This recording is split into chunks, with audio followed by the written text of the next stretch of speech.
Hello hi എല്ലാവർക്കും എന്നോട് പുതിയ വീഡിയോയിലേക്ക് സ്വാഗതം. നമ്മൾ നോക്കാൻ പോകുന്ന മൊഡ്യൂൾ ഹൈലൈറ്റ്സ് ആണ് കേട്ടോ.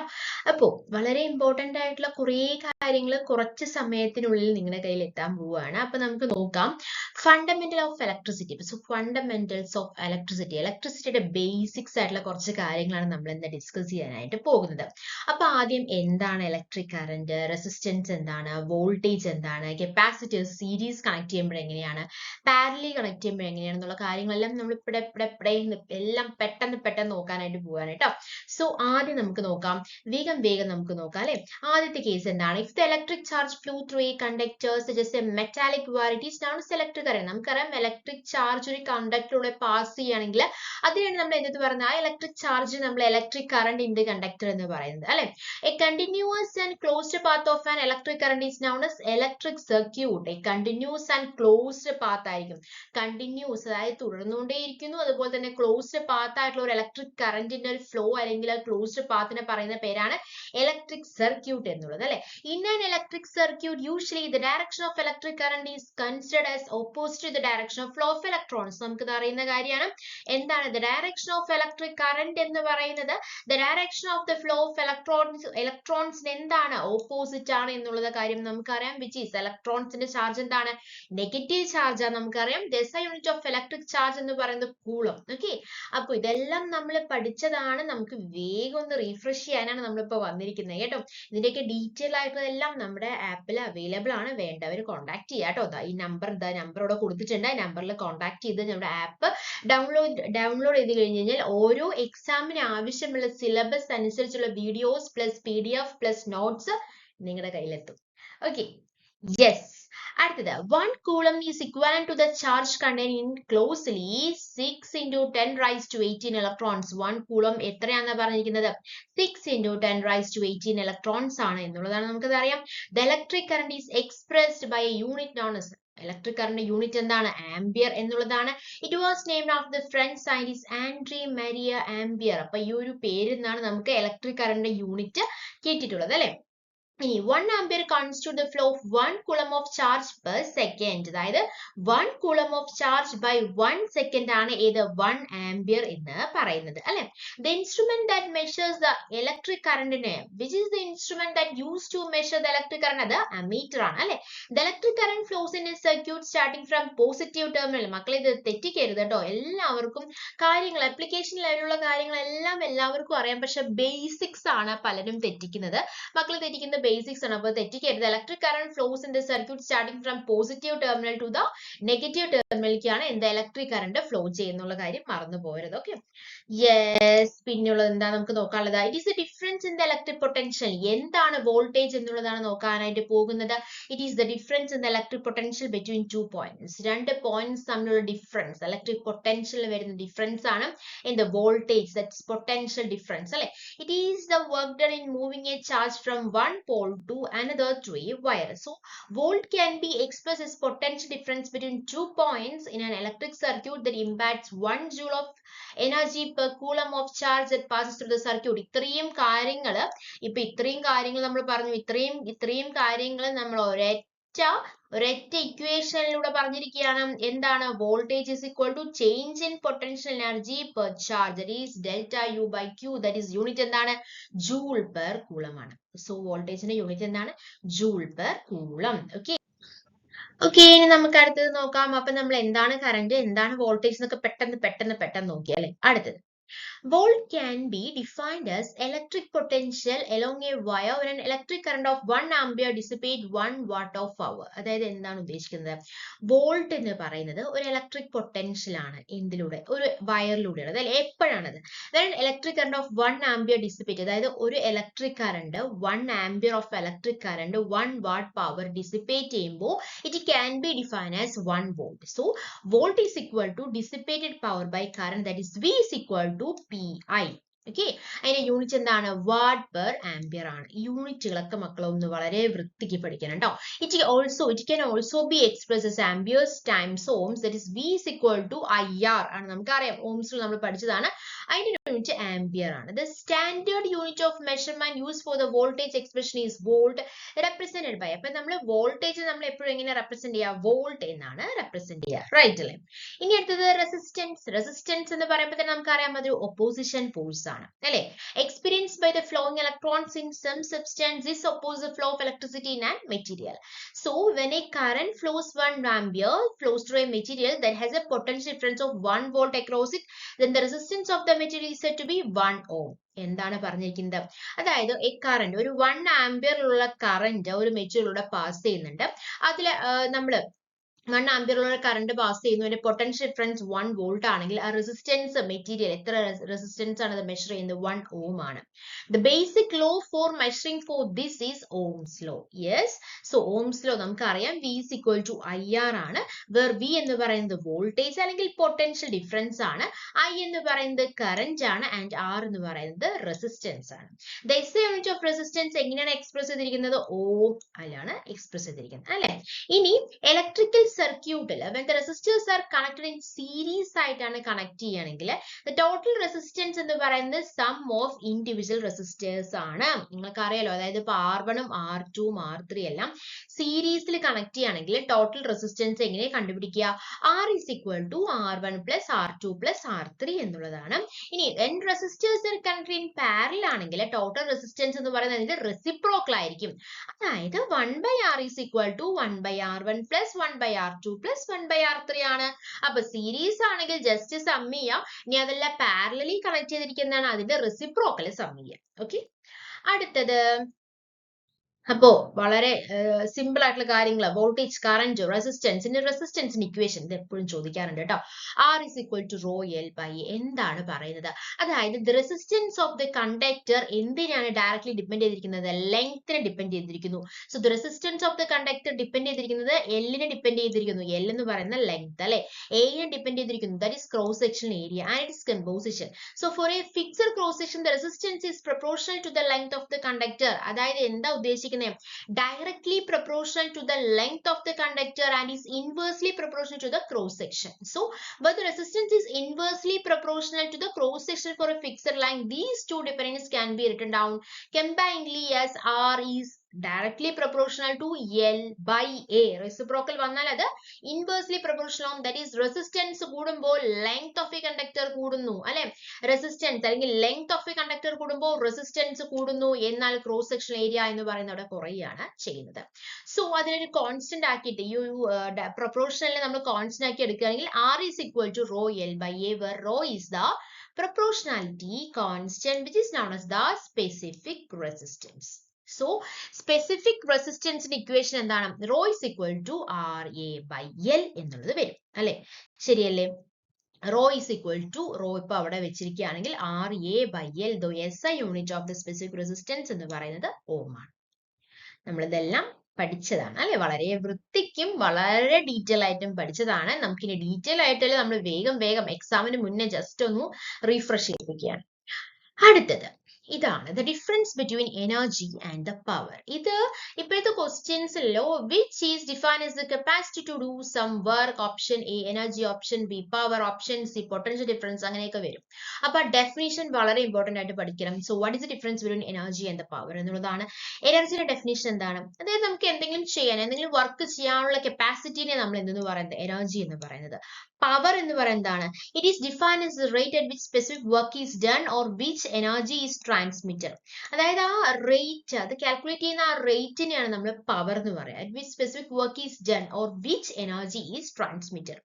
So the unit is used to measure energy is joules, earths or calories ലൊക്കെയാണ് മെഷർ ചെയ്യുന്നത്. ഇവിടെ എന്താണ്? വാട്ട് ഓർ ജൂൾസ് പെർ സെക്കൻഡിലാണ് ഏത് പവർ മെഷർ ചെയ്യുന്നത്. എനർജിന്റെ സിമ്പിൾ എപ്പോഴും എന്തായിരിക്കും? ഇ ആയിരിക്കും. പവറിന്റെ സിമ്പിൾ എന്തായിരിക്കും? പി ആയിരിക്കും അല്ലെ. എനർജി എന്താണ്? ചേഞ്ച് ചെയ്യുന്നുണ്ട്, ഒരു ഫോമിൽ നിന്ന് അനദർ ഫോമിലേക്ക് ചേഞ്ച് ചെയ്യുന്നുണ്ട്. Power cannot be transformed from one type to another. Energy is a time quantity ആണ്. അത് പവർ എന്ന് പറയുന്ന ഒരു ഇൻസ്റ്റന്റേനിയസ് ക്വാണ്ടിറ്റി ആണ്. വേരിയസ് ടൈപ്പ് ഓഫ് എനർജി എന്ന് പറയുന്നത് കൈനറ്റിക് ഉണ്ട്, തെർമൽ ഉണ്ട്, പൊട്ടൻഷ്യൽ ഉണ്ട്, ഗ്രാവിറ്റേഷണൽ, സൗണ്ട്, ഇലക്ട്രോമാഗ്നറ്റിക്, ലൈറ്റ് ഒക്കെ ഉണ്ട്. Different kinds of powers R electric power, optical power, human power, etc. Energy is known to be stored which can be used in future. Power quantities is not storable. Power point നമുക്ക് store ചെയ്യാനായിട്ട് പറ്റത്തില്ല, energy നമുക്ക് store ചെയ്യാനായിട്ട് സാധിക്കും. So this is the difference between energy and power. And here comes the Ohm's law. That is നമുക്കറിയാം V is equal to IR. ഈ ഒരു സംഭവം നമ്മൾ V is equal to IR ഇത് നമ്മൾ വളരെ വൃത്തിക്ക് പഠിച്ചതാണ്. V is equal to IR. അതും തന്നെ നമുക്ക് എന്ത് കാൽക്കുലേറ്റ് ചെയ്യാനായിട്ട് പറ്റും, അതായത് ഈ ഐന്റെ ഇക്വേഷൻസ് ആണ് ഇവിടെ ഒരുമിച്ച് കൊടുത്തിരിക്കുന്നത്. റൂട്ട് P/R ചെയ്യാം, P/V ചെയ്യാം, V/R. ഇതൊരു I is equal to V/R എന്ന് പറയുന്നത് ഓംസ് ലോ. ഈ ഓംസ് ലോ എന്നാണ് നമുക്ക്. അതുപോലെ തന്നെ പവറിന്റെ equation P is equal to VI ഉണ്ട്, P is equal to I square R ഉണ്ട്, P is equal to V square by R ഉണ്ട് അല്ലെ. അപ്പൊ അതുപോലെ തന്നെ R, നമുക്ക് ഈ ഒരൊറ്റ ഇക്വേഷൻ നമുക്കറിയാം, ഇത് ഓംസ് ലോ ആണ് അല്ലെ. Then R is equal to V square by P എന്ന് പറയുന്നത് പവറിന്റെ ഇക്വേഷൻ വന്നതാണ്. അതായത് ഒരു ഇക്വേഷൻ തന്നെ പല ടൈപ്പ് ഓഫ് കാൽക്കുലേഷൻ നമുക്ക് ചെയ്യാനായിട്ട് പറ്റും.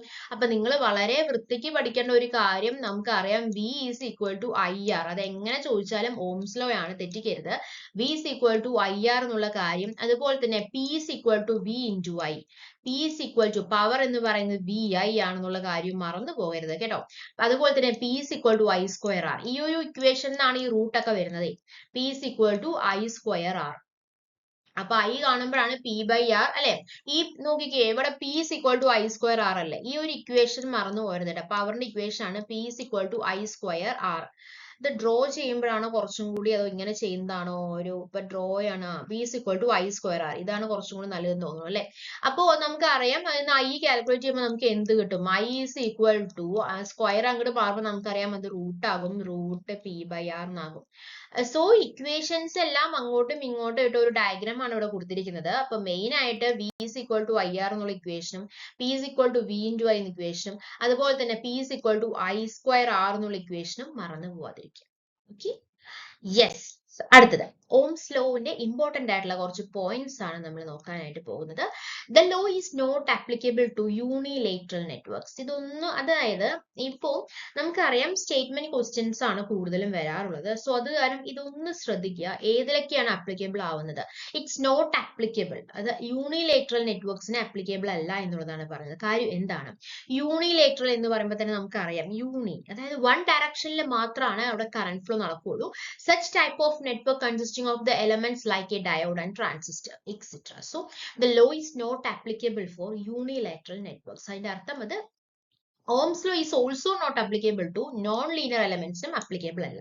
അപ്പൊ ഇത് കാര്യം ഒന്ന് മൈൻഡിൽ വെക്കുക. Non-linear elements are those which do not have a current exactly proportional to them. നമുക്ക് non-linear എന്ന് പറയുമ്പോൾ നമുക്കറിയാം, ലീനിയർ എന്ന് പറഞ്ഞാൽ നമ്മുടെ ഗ്രാഫ് എപ്പോഴും ഇങ്ങനെ ആയിരിക്കും അല്ലെ, വിയും ഐയും ഇങ്ങനെ പോകുന്നതാണ് നമ്മൾ ലീനിയർ എന്ന് പറയാം. നോൺ ലീനിയർ എന്ന് പറയുമ്പോൾ ഇങ്ങനെ ആവില്ല. സോ അങ്ങനത്തെ കേസിൽ എന്താണ്, ഓംസ് ലോ അപ്ലിക്കബിൾ അല്ല എന്നുള്ള കാര്യം ഒന്ന് ശ്രദ്ധിച്ചു വെക്കുക കേട്ടോ. So examples of non linear elements ആണ് തൈറിസ്റ്റർ. നമ്മൾ എല്ലാം വളരെ ഡീറ്റെയിൽ ആയിട്ട് നിങ്ങൾ കൊടുത്തിട്ടുണ്ട് അല്ലെ. അടുത്തത് സീരീസ് ആൻഡ് പാരലൽ സർക്യൂട്ട്സിന്റെ ഒരു എന്താ പറയാ കമ്പാരിസൺ ആണ് ഇവിടെ കൊടുത്തിട്ടുള്ളത്. ഇതിൽ നമ്മൾ എങ്ങനെയാണ് വോൾട്ടേജ് കാൽക്കുലേറ്റ് ചെയ്യുക, VN is equal to V1 plus V2 plus V3 അല്ലെ. നമുക്കറിയാം ഇവിടെ റെസിസ്റ്റൻസ് എങ്ങനെ കണക്ട് ചെയ്തിരിക്കുന്നത്, സീരീസ് ആയിട്ടാണ് കണക്ട് ചെയ്തത്. സോ അതുകൊണ്ട് നമ്മൾ പഠിച്ചിട്ടായിരുന്നു total resistance R1 plus R2 plus R3 ആണെന്നും റെസിസ്റ്റൻസ് 1/R എന്ന് പറയുന്നത് 1/R1 plus 1/R2 plus 1/R3 ആണെന്ന് നമ്മൾ പഠിച്ചിട്ടുണ്ടായിരുന്നു, ശരിയല്ലേ. അപ്പോ വോൾട്ടേജ് എങ്ങനെ കാണാം, VN is equal to V1 plus V2 plus V3 എന്നും അതുപോലെ തന്നെ ഇതിൽ VN is equal to V1 equal to, കാര്യം ഇവിടെ കൊടുക്കുന്ന വോൾട്ടേജ് എല്ലാത്തിലും പോകുന്ന വോൾട്ടേജ് എന്ന് പറയുന്നത് സിമിലർ ആയിരിക്കും അല്ലെ. So VN is equal to V1 equal to V2 is equal to V3 and I, അതായത് കറന്റ് സീരീസിൽ സെയിം ആയിരിക്കും, എന്നാൽ കറന്റ് പാരലൽ ഡിഫറെന്റ് ആയിരിക്കും. കറന്റ് പാരലൽ ഡിഫറെന്റ് ആയിരിക്കും, സീരീസിൽ സെയിം ആയിരിക്കും. If one component burns current become inactive. ഇതിലിപ്പോ ഏതെങ്കിലും ഒരു കമ്പോണന്റ് ബേൺ ചെയ്ത് കഴിഞ്ഞാൽ കറന്റ് അവിടെ ഇനാക്റ്റീവ് ആയിരിക്കും. ഇവിടെ എന്താണ്, ഇറ്റ്സ് ഫൈൻ, ആ ഒരു കമ്പോണന്റ് ബേൺ ചെയ്താലും ബാക്കിയുള്ളത് വർക്ക് ചെയ്യും. അപ്പൊ നമ്മുടെ വീട്ടിലൊക്കെ പാരലൽ കണക്ഷൻ അല്ലേ യൂസ് ചെയ്യുന്നത്, അങ്ങനെ നമ്മൾ പ്രാക്ടിക്കലി തിങ്ക് ചെയ്യാം കേട്ടോ. ഓക്കെ, ഇനി അടുത്തത് കപ്പാസിറ്റേഴ്സിന്റെ സീരീസും പാരലും കണക്ട് ചെയ്തിട്ടുണ്ട്. This capacitors and series, so 1/C1 plus 1/C2 plus 1/C3. Parallel ആണെങ്കിൽ നമ്മൾ റെസിസ്റ്റൻസ് പോലെ തന്നെ ജസ്റ്റ് ആഡ് ചെയ്യുക മാത്രമാണ്. ഇൻഡക്റ്റൻസ് സീരീസ് ആകുമ്പോൾ എന്താണ്, L1 plus, അതായത് റെസിസ്റ്റേഴ്സ് പാരലിൽ നമ്മൾ എന്താ ചെയ്തത്, റെസിപ്രോക്കൽ എടുക്കുക ചെയ്തത് അല്ലെ. പക്ഷെ കപ്പാസിറ്റേഴ്സ് ഇൻ പാരലൽ എന്ന് പറയുമ്പോൾ അതിന് നമ്മൾ ജസ്റ്റ് ഓപ്പോസിറ്റ് ഓഫ്, അതായത് കപ്പാസിറ്റേഴ്സിന്റെ ഓപ്പോസിറ്റ് ആണ് നമ്മൾ റെസിസ്റ്റേഴ്സ് ചെയ്തിട്ടുണ്ടായിരുന്നത്. എന്നാൽ as in the case of inductors എന്ന് പറയുന്നത് സെയിം ആണ്, റെസിസ്റ്റേഴ്സ് പോലെ തന്നെയാണ്. സീരീസ് ആകുമ്പോൾ ആഡ് ചെയ്യുക, പാരലൽ ആകുമ്പോൾ അതിന്റെ റെസിപ്രോക്കൽ ആഡ് ചെയ്യുക. Okay, yes. അടുത്തത് energy stored capacitor and inductor ആണ്. എനർജി സ്റ്റോർഡ് കപ്പാസിറ്റർ എന്ന് പറയുന്നത് എന്താണ്? ഹാഫ് സി വി സ്ക്വയർ ആണ്. That is is capacitance V is potential difference Q is charge stored അല്ലെ, ഈ half C V square. And energy stored inductor എന്ന് പറയുന്നത് V is equal to L into di/dt. So the magnetic energy stored field is inductor. So this is the magnetic energy stored in the field of inductor. So half Li സ്ക്വയറും half C V സ്ക്വയറും മറന്നു പോകരുത്. Half C V square എന്ന് പറയുന്നത് energy stored in കപ്പാസിറ്ററും half Li square എന്ന് പറയുന്നത് energy stored in ഇൻഡക്ടറും ആണ്. ഓക്കെ, അടുത്തത് KVL KCL. എപ്പോഴും ചോദിക്കാറുള്ളത് KVL എന്ന് പറഞ്ഞാൽ കിർച്ചോഫ് വോൾട്ടേജ് ലോയും KCL എന്ന് പറഞ്ഞാൽ കിർച്ചോഫ് കറന്റ് ലോയും ആണ് അല്ലെ. Kirchhoff voltage law States that algebraic sum of the voltage around any loop in a circuit is always zero. അതായത് ഒരു ലൂപ്പിലുള്ള algebraic sum of the voltage around any loop in a circuit എന്ന് പറയുന്നത് എപ്പോഴും എന്തായിരിക്കും? Zero ആയിരിക്കും എന്നുള്ളതാണ് പറയുന്നത്. Some of voltage, ഒരു ലൂപ്പിലെ സം ഓഫ് വോൾട്ടേജ് അതിന്റെ സം എന്ന് പറയുന്നത് എപ്പോഴും സീറോ ആയിരിക്കും എന്നുള്ളതാണ്. algebraic sum of the voltage around any loop in a circuit is always zero. And Kirchhoff current law എന്ന് പറയുന്നത് എന്താണെന്ന് വെച്ച് കഴിഞ്ഞാൽ states that algebraic sum of branch current flowing into and out of node is always zero. അതായത് അതായത് എന്താ പറയുന്നത്? In ചെയ്യുന്നതും ഔട്ട് ചെയ്യുന്നതും അതിന്റെ algebraic sum എന്ന് പറയുന്നത് എന്തായിരിക്കും? സീറോ ആയിരിക്കും എന്നുള്ളതാണ് KCL പറയുന്നത്. KVL എന്ന് പറയുന്നത് it is based on a law of conservation of energy. KCL based on law of conservation of charge. So conservation of energy യും conservation of charge ഉം ആണ്. അത് Kirchhoff voltage law, Kirchhoff current law. ഇനി Kirchhoff second law ആണ് ഏത്? loop mesh analysis എന്ന് പറയുന്നത്. Most useful when we have mostly voltage sources. Mesh analysis uses KVL to establish the equations for the current. And node analysis is the most useful when we have mostly current sources. Current sources കൂടുതലാണെങ്കിൽ നമ്മൾ ഏതാ? node analysis ആണ് use ചെയ്യുന്നത്. That is Kirchhoff first law. And Kirchhoff second law is loop mesh analysis. Okay. അടുത്തത് Kirchhoff laws important points ആണ്. A network is an interconnection of elements or devices, whereas a circuit is a network providing one or more closed path. ഒരു network എന്ന് പറയുമ്പോൾ എലമെന്റ്സിന്റെ interconnection ആണ്. Circuit എന്ന് പറയുന്നത് one or more closed പാത്തുകളെ നമ്മൾ ഒരു circuit എന്ന് പറയും അല്ലെ. അപ്പൊ നമ്പർ ഓഫ് KVL ഇക്വേഷൻസ് എന്ന് പറയുന്നത് B മൈനസ് N പ്ലസ് വണ്ണും KCL ഇക്വേഷൻ എന്ന് പറയുന്നത് N മൈനസ് വണ്ണും ആണ്. വേർ B എന്ന് പറയുന്നത് എന്താണ് മക്കളെ? നമ്പർ ഓഫ് ബ്രാഞ്ചസിനെയാണ് B എന്ന് പറയുന്നത്. ആൻഡ് N എന്ന് പറയുന്നത് നമ്പർ ഓഫ് നോഡ്സ് ആണ്. സോ KVL എന്ന് പറയുന്നത് നമ്മൾ പറഞ്ഞ പോലെ തന്നെ law of conservation of energy. ഇനി ചാർജിൽ ഡിപ്പെൻഡ് ചെയ്യുന്നതാണ് KCL എന്ന് പറയുന്നത്. രണ്ടും ലംപ്ഡ് നെറ്റ്വർക്കിന് ആപ്ലിക്കബിൾ ആണ് എന്നുള്ളതാണ് അടുത്ത കണ്ടീഷൻ. ഓക്കെ, ഓക്കെ മക്കളെ, നമുക്ക് അടുത്തത് നോക്കാം. അടുത്തത് ഇലക്ട്രോസ്റ്റാറ്റിക്സ് ആണ്. അപ്പൊ ഫണ്ടമെന്റൽ ഓഫ് ഇലക്ട്രോണിക്സ് അല്ലെങ്കിൽ ഇലക്ട്രിസിറ്റി എന്ന് പറയുന്നത് ഇത്ര കാര്യങ്ങളാണ് നമുക്കൊന്ന് ഓടിച്ചു നോക്കാനുള്ളത്. അടുത്ത ഇലക്ട്രോസ്റ്റാറ്റിക്സ്. എന്തുകൊണ്ട് എത്ര സ്പീഡിൽ പോകണമെന്ന് ചോദിച്ചാൽ നമ്മൾ ഇതിനെക്കുറിച്ച് ഡീറ്റെയിൽ ആയിട്ട് ചെയ്ത് കഴിഞ്ഞതാണ്. ഇതിപ്പോ ജസ്റ്റ് എക്സാമിന് മുന്നേ ഒന്ന് റീഫ്രഷ് ചെയ്യാൻ വേണ്ടിയിട്ടാണ് നമ്മളിപ്പോ വന്നിരിക്കുന്നത് കേട്ടോ. വളരെ ഡീറ്റെയിൽ ആയിട്ട് ഓരോന്നിനെ കുറിച്ചും വളരെ ഡീറ്റെയിൽ ആയിട്ട് നമ്മുടെ ക്ലാസ്സുകൾ എടുത്തിട്ടുണ്ട്, ആപ്പിൽ അവൈലബിൾ ആണ്. ഇലക്ട്രോസ്റ്റാറ്റിക്സും ഇലക്ട്രോ മാഗ്നറ്റിക്സും ആണ് നമുക്ക് നോക്കാനുള്ളത്. ഇലക്ട്രോസ്റ്റാറ്റിക്സ് വരുമ്പോൾ ആദ്യം വരുന്ന ആളാണ് കൂളംസ് ലോ അല്ലെ. കൂളംസ് ലോ എന്താണ് ഉദ്ദേശിക്കുന്നത്? Coulomb's law States that force F between 2 point charges Q1 and Q2 എന്ന് പറയുന്നത് along the line join them അല്ലെങ്കിൽ directly proportional to the Q1 Q2 of the charges, inversely proportional to the square of the distance. ഇതായിരിക്കും കൂടുതൽ പഠിച്ചിട്ടുണ്ടാവുക അല്ലെ. Q is inversely proportional to the square of the distance. അതായത് എന്താണ്? directly proportional to the Q1 and Q2 of the charges. That is F is equal to K Q1 Q2 by R square ആണല്ലോ. And in SI unit Q1 Q2 are in coulombs, the distance are in meters and F is in newtons. So K is equal to 1 by 4 pi epsilon 0. Epsilon 0 എന്ന് പറയുന്നത് permittivity of free space ആണ്. Epsilon 0 എത്രയാണ്? 8.854 into 10 raised to minus 12 and K is equal to 4 pi epsilon 0. അപ്പോൾ എന്താണ് Coulomb's law? F is equal to K Q1 Q2 by R square where K is proportionality constant. K എന്ന് പറയുന്നത് 1 by 4 pi epsilon 0 അല്ലേ മക്കളെ. അടുത്തത് electric field എന്താണ്? Physical field ആണ് അല്ലെ, ദാറ്റ് സറൗണ്ട് ഇലക്ട്രിക്കലി ചാർജ് പാർട്ടിക്കിൾസിനെ സറൗണ്ട് ചെയ്യുന്ന ഫിസിക്കൽ ഫീൽഡ് നമ്മൾ ഇലക്ട്രിക് ഫീൽഡ് എന്ന് പറയും. It is defined as the electric force per unit charge ആണ് അത് ഡിഫൈൻ ചെയ്യുന്നത്. ഇലക്ട്രിക് ഫീൽഡ് ഇന്റൻസിറ്റി എന്ന് പറഞ്ഞാൽ ഫോഴ്സ് പെർ യൂണിറ്റ് ചാർജ് ആണ്, ഫോഴ്സ് പെർ യൂണിറ്റ് ചാർജ് ആണ്. സോ അതുകൊണ്ട് തന്നെ അതിന്റെ എന്താണ് യൂണിറ്റ് വോൾട്ട് പെർ മീറ്റർ അല്ലെ. ഇനി ഇലക്ട്രിക് ഫ്ലക്സ് ആണെങ്കിൽ total number of electric field lines passing A given area in A unit ആണ്. It is a measure of electric field through a given surface represented by unit എന്താ വന്നിരിക്കുന്നത് Vm. And electric flux density, electric flux passing through a unit area perpendicular to the direction of electric field. അതെങ്ങനെയാ represent ചെയ്തിരിക്കുന്നത്? D എന്നാണ് represent ചെയ്തിരിക്കുന്നത്, D epsilon E. Okay, so electric flux passing through a unit area എന്ന് പറയുന്നത് perpendicular ആയി electric flux ഒരു ഏരിയയിലൂടെ pass ചെയ്യുന്ന electric flux എന്ന് പറയുന്നത് ഇലക്ട്രിക് ഫീൽഡിന് പെർപെൻഡിക്കുലർ ആയിരിക്കും എന്നുള്ള കാര്യം എല്ലാം നമ്മൾ പറഞ്ഞതാണ്. So that is the electric flux density. And here comes the electric potential. നമുക്കറിയാം അതിന്റെ യൂണിറ്റ് എന്ന് പറയുന്നത് എന്താണ്? വോൾട്ട് ആണ്. Work done in bringing a unit charge from infinity to a specific point. Dipole എന്ന് പറയുന്നത് എന്താണ്? ഡൈപോൾ അതിന്റെ അർത്ഥം തന്നെ ഡൈപോൾ ആണ്, രണ്ട് point charges of equal magnitude ആണ്, but opposite sign are separated by a small distance. So these are all about electrostatic. And now coming to the magnetostatics. Magnetic field എന്താണ്? ഒരു നമ്മൾ ഇലക്ട്രിക്കൽ മെറ്റീരിയലിനെ അറൗണ്ട് ചെയ്യുന്ന electric field എന്ന് പറഞ്ഞു, magnetic മെറ്റീരിയലിനെ around ചെയ്യുന്ന റീജിയൻ നമ്മൾ മാഗ്നറ്റിക് ഫീൽഡ് എന്ന് പറയുന്നു. മാഗ്നറ്റിക് ഫീൽഡ് ഇന്റൻസിറ്റി എന്ന് പറയുന്നത് is defined as the ratio of MMF needed to create a certain flux density within a particular material per unit length. Unit Tesla ഇത് ചോദിക്കാറുണ്ട്. Magnetic field ഇന്റൻസിറ്റിയുടെ unit എന്താണ്? ടെസ്ലയാണ് കേട്ടോ. അടുത്തത് analogy between electric and magnetic field ആണ് source. അതിന്റെ ഒരു difference ആണ് അല്ലെ. Source element dQi/dl, force law, അതുപോലെ തന്നെ basic law, field intensity, flux density, relation between fields, relation between potential എല്ലാം നമ്മൾ ഇതിൽ പ്രൊവൈഡ് ചെയ്തിട്ടുണ്ട്.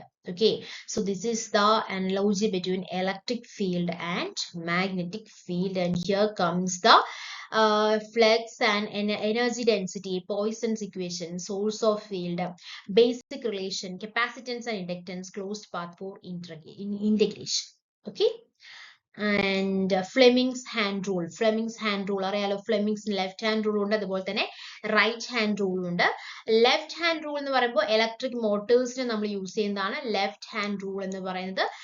ഇലക്ട്രിക് ജനറേറ്റേഴ്സിന് യൂസ് ചെയ്യുന്നതാണ് റൈറ്റ് ഹാൻഡ് റൂൾ എന്ന് പറയുന്നത്. Purpose of this rule is use for finding the direction of magnetic force acting in A electric motor. അതായത് magnetic ഫോഴ്സിന്റെ direction കണ്ടുപിടിക്കാൻ വേണ്ടി യൂസ് ചെയ്യുന്നു.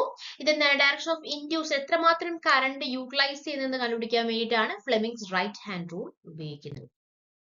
അടുത്തത് Faraday's law.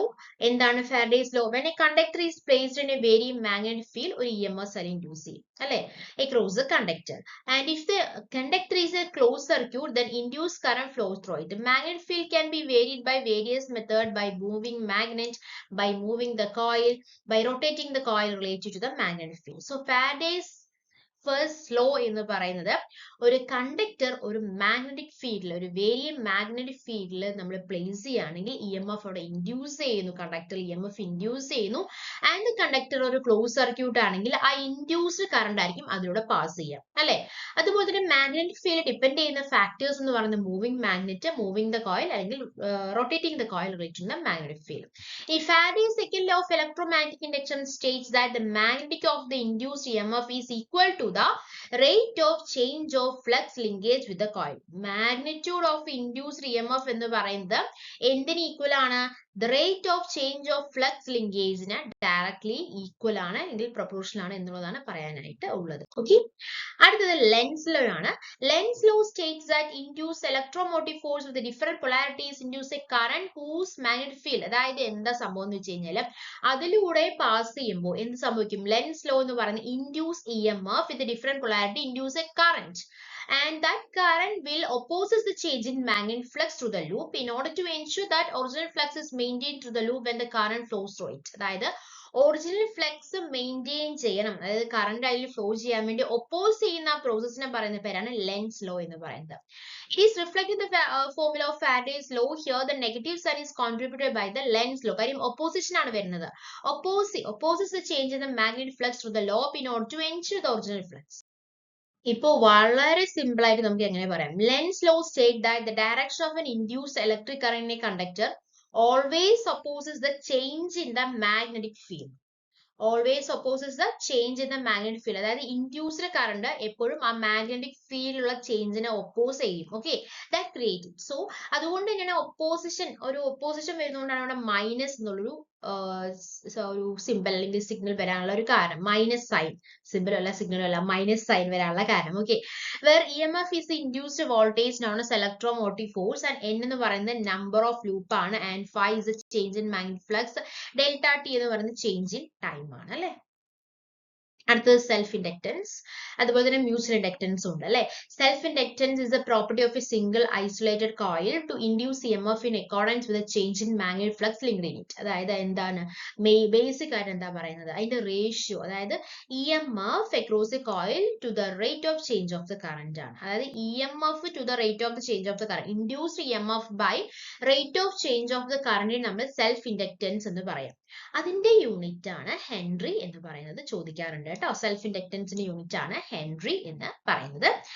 And here comes the mutual inductance where M is equal to K into root of L1 L2 എന്നൊക്കെ നമ്മൾ പഠിച്ചതാണ്. K is the coefficient of coupling ആണ്. Mutual inductance എന്ന് പറഞ്ഞാൽ എന്താണ്? Pair of coils is the ability of one coil to produce an induced EMF in nearby coil. ഒരു coil EMF ഉണ്ടെങ്കിൽ അതിന്റെ അടുത്ത കോയിലും അത് റിഫ്ലക്ട് ചെയ്യും എന്നുള്ളതാണ്. Mutual inductance of a pair is the ability of one coil produce an induced EMF in the nearby coil. That is mutual induction എന്ന് പറയുന്നത് അല്ലെ.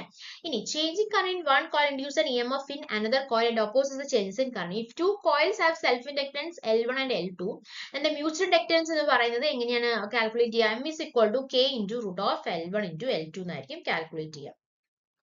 ഓക്കെ, ഇനി ഏതൊക്കെ ഫാക്ടേഴ്സ് ആണ് സെൽഫ് ഇൻഡക്റ്റൻസിനെ എഫക്ട് ചെയ്യുന്ന ഫാക്ടേഴ്സ് എന്ന് പറയുന്നത്? ആദ്യത്തെ ജോമെട്രി ഓഫ് ദ കോയിൽസ്, രണ്ടാമത്തെ the nature of the medium between two coils, മൂന്നാമത്തെ the length of the coils ആണ്.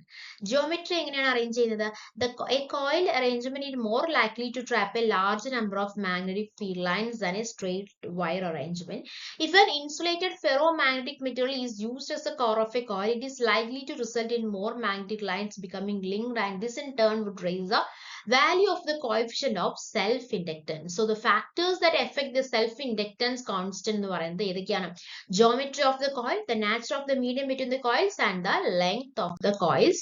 അതുപോലെ തന്നെ മ്യൂച്വൽ ഇൻഡക്റ്റൻസിനെ എഫക്ട് ചെയ്യുന്ന ഫാക്ടേഴ്സ് ഏതൊക്കെയാ ചോദിച്ചു കഴിഞ്ഞാൽ ഏതൊക്കെയാണ്? The number of turns in coils A and B. The number of turns, എത്ര നമ്പർ ഓഫ് ടേൺസ് ആണ് കോയിൽ എ ഉണ്ട് ഒരു ബി ഉണ്ടെങ്കിൽ അതിനുള്ള നമ്പർ ഓഫ് ടേൺസ്. കാര്യം എങ്ങനെയാണ് ഡിപ്പെൻഡ് ചെയ്യുന്നത്? The more number of turns, the higher number of mutual inductance. Directly proportional ആണ്. എത്ര നമ്പർ ഓഫ് ടേൺസ് കൂടുന്നു അത്രയും എന്ത് മ്യൂച്വൽ ഇൻഡക്റ്റൻസ് എന്ന് പറയുന്നത് ഹൈ ആയിരിക്കും. The size and shape of the both coils. The mutual inductance will be different for coils or distinct. അതായത് ആ സൈസും ഷേപ്പും മാറുന്നതനുസരിച്ച് മ്യൂച്വൽ ഇൻഡക്റ്റൻസ് മാറാനുള്ള ചാൻസ് കൂടുതലാണ്. The distance between two coils. The mutual inductance will be less if the distance between two coils is more. അതായത് ഡിസ്റ്റൻസും mutual ഇൻഡക്റ്റൻസും തമ്മിൽ എന്താണ്? Inversely proportional ആണ്. നമ്മൾ പറഞ്ഞു അടുത്തിരുന്നാൽ മാത്രമാണ് ആ ഒരു കോയിൽ ഒരു ലൂപ്പ് അടുത്ത ലൂപ്പിലോട്ട് പോകുന്നത് എപ്പോഴാണ്? അത് അടുത്ത് വരുമ്പോഴാണ്. ഡിസ്റ്റൻസ് കൂടുന്തോറും മ്യൂച്വൽ ഇൻഡക്റ്റൻസ് എന്ന് പറയുന്നത് അവിടെ കുറയുകയായിരിക്കും ചെയ്യുക. If the distance between the coil is less ആണെങ്കിൽ മ്യൂച്വൽ ഇൻഡക്റ്റൻസ് എന്ന് പറയുന്നത് കൂടും. സോ ദാറ്റ് ഈസ് ഡിസ്റ്റൻസും മ്യൂച്വൽ ഇൻഡക്ഷനും എങ്ങനെയാണ്? മ്യൂച്വൽ ഇൻഡക്റ്റൻസും എന്താണ്? ഇൻവേഴ്സ്ലി പ്രൊപ്പോർഷണൽ ആണ്. The magnetic field of a primary coil can meet the magnetic field of the secondary coil when the distance is less, causing more EMF to be induced in the secondary coil. എന്താ പറയുന്നത്? അതായത് the magnetic field of the primary coil can meet the magnetic field of the secondary coil. അല്ലെ? എങ്ങനെ? Distance അവിടെ കുറവായിരിക്കണം എന്നാൽ മാത്രമാണ് അത് മീറ്റ് ചെയ്യാനായിട്ട് പറ്റത്തുള്ളൂ. when the distance is less, causing more EMF. അതായത് സെക്കൻഡറി കോയിലിൽ മോർ EMF ഉണ്ടാക്കാനുള്ള ചാൻസ് കൂടുതലാണ് if there is shorter distance. If the magnetic field of the primary coil can meet the magnetic field of the secondary coil when the distance is less, causing more EMF to be induced in the secondary coil. So these are the factors that affecting the mutual inductance constant. ഏതൊക്കെയാണ്? ആദ്യം ഇതൊന്ന് വായിക്കട്ടെ. ഏതൊക്കെ കാര്യങ്ങളാണ് നമ്മൾ പറഞ്ഞത്? The number of turns in the coil C and B. Number of turns എന്ന് പറയുന്നത് നമ്പർ ഓഫ് ടേൺസ് കൂടുമ്പോൾ, ദാറ്റ് ഈസ് ഇവിടെ ഡയറക്ട്ലി പ്രൊപ്പോർഷൻ ആണ് വരുന്നത് അല്ലെ. More number of turns the higher the mutual inductance between the two coils and the size and the shape of the coil. Mutual inductance will be different for coils of the distinct. പല shape ആണെങ്കിൽ പല size ആണെങ്കിൽ അതിൽ mutual inductance എന്ന് പറയുന്നത് different ആയിരിക്കും. അറിയേണ്ട ഒരു കാര്യം എന്താണെന്ന് വെച്ചാൽ distance between the two coils increase ചെയ്യുന്നതോറും അല്ലെങ്കിൽ ഡിസ്റ്റൻസ് അവിടെ കൂടുമ്പോൾ മ്യൂച്വൽ ഇൻഡക്ടൻസ് കുറയുകയാണ് ചെയ്യുക. ഓക്കെ, ഡിസ്റ്റൻസ് കൂടുമ്പോൾ മ്യൂച്വൽ ഇൻഡക്ടൻസ് കുറയുന്നു. ഇനി ഡിസ്റ്റൻസ് കുറയുമ്പോൾ നമുക്കറിയാം ഓഫ് കോഴ്സ് മ്യൂച്വൽ ഇൻഡക്ടൻസ് അവിടെ കൂടും. എന്തായിരിക്കും സംഭവിക്കുക? EMF എവിടെയാ കോസിങ് മോർ EMF? ഏതില്? ഫസ്റ്റ് കോയിലാണോ സെക്കൻഡറി കോയിലാണോ? സെക്കൻഡറി കോയിലിൽ ഇൻഡ്യൂസ് ചെയ്യാനുള്ള ചാൻസ് കൂടുതലാണ്. So these are all about the fundamental of electronics and electricity and the ഇലക്ട്രോസ്റ്റാറ്റിക്സും അതുപോലെ തന്നെ മാഗ്നറ്റിക്സ്. ഓക്കെ, അപ്പോൾ നമ്മൾ ഒരുപാട് കാര്യങ്ങൾ പെട്ടെന്ന് മാക്സിമം കുറഞ്ഞ സമയത്തില് ഒരുപാട് കാര്യങ്ങൾ തരാനായിട്ട് ശ്രമിച്ചിട്ടുണ്ട്. അപ്പോൾ എല്ലാവർക്കും അത് ഉപകാരപ്പെട്ടു എന്ന് പ്രതീക്ഷിക്കുന്നു. വളരെ ഡെഫിനിഷൻ ആയിട്ടുള്ള വീഡിയോ നിങ്ങൾക്ക് ആവശ്യമുണ്ടെങ്കിൽ നമ്മുടെ ആപ്പ് ഡൗൺലോഡ് ചെയ്യുക, ചാനൽ സബ്സ്ക്രൈബ് ചെയ്യുക. Thanks for your time. By.